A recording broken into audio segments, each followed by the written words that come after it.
Olá, meus alunos, tudo bem com vocês? Daremos então início ao nosso curso de Direito Administrativo e nós vamos iniciar desde os primeiros conceitos, tá bom? Nós vamos começar aqui pelos conceitos iniciais que geralmente os alunos negligenciam na hora do estudo, tá bom? O que acontece? Os alunos já começam logo lá na administração pública direta, indireta, e eles esquecem desses conceitos iniciais que as bancas, no geral, estão trazendo em concurso público. Às vezes, são conceitinhos pequenos que fazem toda a diferença na hora de responder uma questão.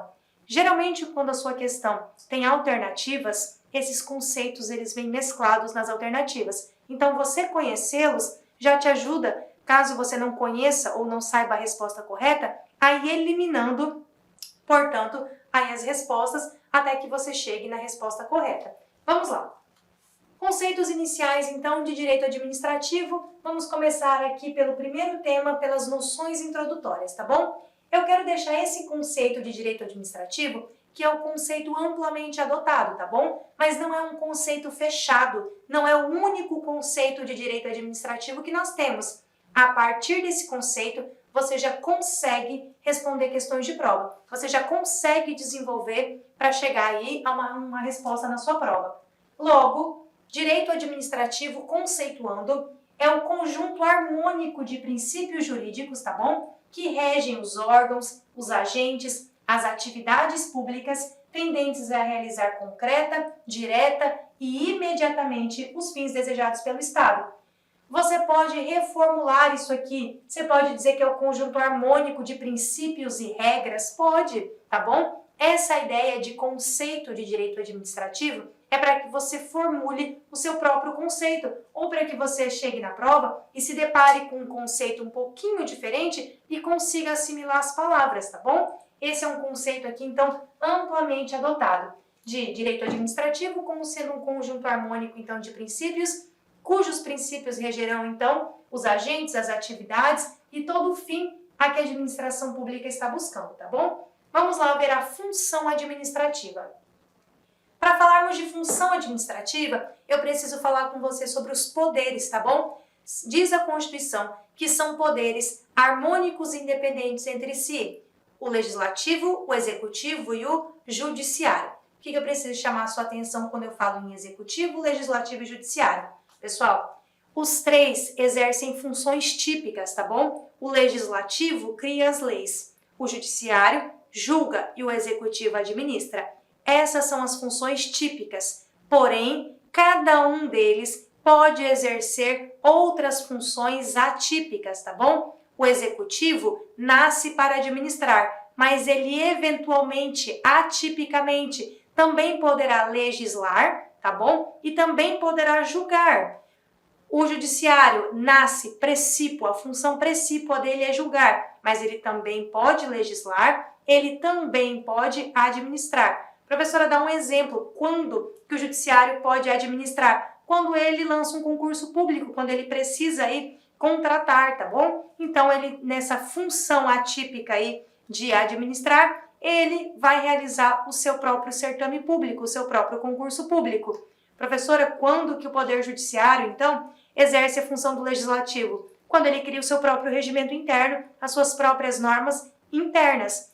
Percebam, cada poder pode exercer atipicamente as funções do outro. Elas não são absolutas, tá bom? A função administrativa, ela não é absoluta e exclusiva de um só poder. Os três poderes podem exercer as funções. Eles terão as suas funções típicas e também terão as funções atípicas, tá bom? Muito cuidado com isso, que eu já vi várias questões de prova cobrando justamente isso, tá bom? Vamos lá, ver o que tem na tela.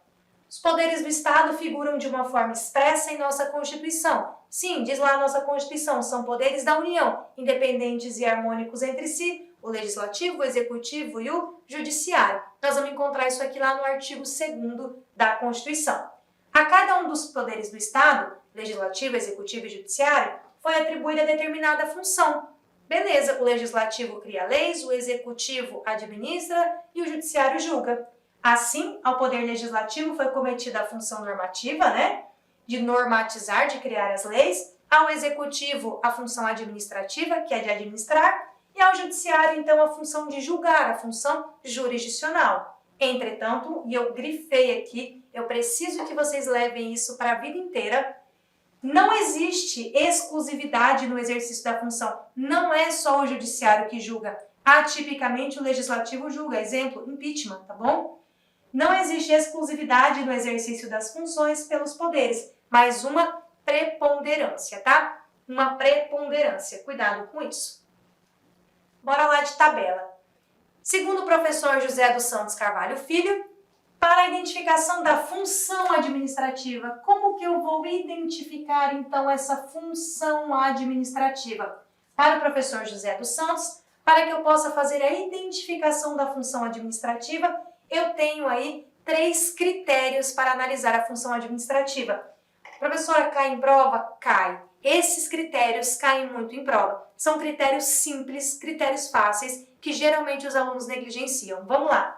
Pelo critério chamado de subjetivo de orgânico, subjetivo vem de sujeito, subjetivo de sujeito, tá bom? Pelo critério subjetivo, também conhecido aí por orgânico, a administração pública, eu vou avaliar a função da administração pública avaliando o seu sujeito, o seu agente, tá bom? Que exerce a função administrativa. Pelo critério objetivo, também conhecido por material, eu vou ver o conteúdo da atividade administrativa. Eu não vou me importar com o sujeito que exerce a função.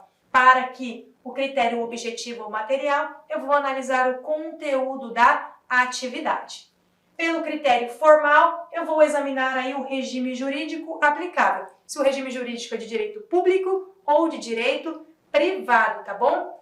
Então, muito cuidado com isso. Esses 3 aqui, ou essas 3 ordens, são as 3 ordens para que eu possa identificar a função administrativa, tá bom? Bora lá! Existem 6 principais correntes que buscam identificar um conceito para o direito administrativo. Cai. E eu vou falar para você. Por que eu preciso que você, meu aluno, conheça as 6 correntes? Porque as provas, elas vão te cobrar da seguinte maneira. Pelo critério X, direito administrativo é isso, aquilo e aquilo outro. Mesmo que não seja o conceito amplamente adotado, ela não está perguntando se é o adotado, ela está dizendo, para o conceito X, o critério é esse. Perfeito, ela não está te perguntando hora nenhuma se é o adotado. Claro, você vai conhecer qual é o critério mais adotado, o que melhor se enquadra para nós, mas isso não quer dizer que ela não possa te cobrar qualquer um dos 6 conceitos, tá bom? E esses 6 conceitos são os conceitos trazidos pela doutrina. Vamos lá. Eu tenho um critério legalista para conceituar direito administrativo. Então, pelo critério legalista, direito administrativo é o conjunto de legislação administrativa. Perceba, o critério legalista vem de lei. Legalista vem de lei. Logo, para eu conceituar direito administrativo, lei é a legislação. Legislação administrativa. Então, para o conceito ou critério legalista, direito administrativo é o conjunto de legislação administrativa. Se a tua prova trouxer para você isso, você vai marcar como correto. Ela vai dizer assim, pelo critério legalista, direito administrativo é o conjunto de legislação administrativa. Tá perfeito, é exatamente isso. É o adotado? Não, mas ela não perguntou para você se é o adotado. Ela pergunta se você conhece o conceito. Perfeito. Critério do poder executivo. Pelo critério do poder executivo, direito administrativo é o complexo de leis que disciplinam o exercício do poder executivo. É isso. Por esse critério, direito administrativo nada mais é do que o complexo ou o conjunto de leis que vão disciplinar o poder executivo, tá bom? Pelo critério das relações jurídicas, direito administrativo é a disciplina das relações jurídicas travadas entre a administração pública e os particulares. Então, por esse critério, eu defino o direito administrativo como sendo o critério aí de relações jurídicas travadas entre a administração e os administrados. Pelo critério do serviço público, o direito administrativo é a disciplina jurídica que rege os serviços públicos. Pelo critério finalístico, direito administrativo é, portanto, o conjunto de atividades voltadas a executar os fins do Estado. Esse critério é bonito, né? O critério finalístico é então o conjunto de atividades voltadas com o fim de executar aí os comandos do Estado. Pelo critério negativista, direito administrativo é identificado a partir de um critério residual ou por exclusão. Tudo que não for os demais ramos do direito para o critério negativista será conceito aí então de direito administrativo. E atualizado em 2/2/2021, conforme a doutrina e a jurisprudência, nós vamos levar o critério funcional como adotado hoje, tá bom? Para conceituar direito administrativo. Hoje, vocês vão adotar o critério funcional na conceituação de direito administrativo. Para o critério funcional, direito administrativo ele é um ramo que estuda a disciplina normativa da função administrativa, independentemente de quem esteja encarregado de exercê-la. Pode ser um particular em colaboração. Se está fazendo as vezes do Estado, eu adoto, portanto, o critério funcional, tá bom? Então, vamos lá. Pode ser o executivo, fazendo as vezes aí, portanto, da administração pública, o legislativo, o judiciário ou particulares mediante delegação estatal. Fez as vezes do Estado, nós vamos conceituar, então, como sendo direito administrativo, tá bom? A doutrina majoritária ainda tem apontado no sentido de utilizar esse critério funcional como mais eficiente para definir a matéria de direito administrativo. Por isso que eu estou falando para vocês que a partir de 2/2/2021, que foi a atualização que nós tivemos, o critério funcional passou a ser, então, o critério amplamente adotado, tá? Vamos lá. Quero diferenciar com vocês ainda alguns conceitos que parecem banais, mas quando caem em prova os alunos tendem a errar. Vamos lá. Estado é uma coisa, governo é outra, poder executivo é outra, administração pública é outra e poder público é outra, tá? São todos conceitos que em tese parecem iguais, mas eles não se misturam. Estado pressupõe que tenha um povo, um governo e um território delimitado geograficamente, tá bom? Então, Estado eu tenho povo, território e poder. Isso é Estado. Quando eu falo em governo, eu estou falando de poder político. Governo é política, tá bom? Olá, meus amigos. Eu sou o professor Lac e inicialmente eu quero pedir licenças, pois estou interrompendo seus estudos. Mas essa videoaula que você está assistindo é uma videoaula demonstrativa para você conhecer a qualidade do material, a qualidade do nosso trabalho.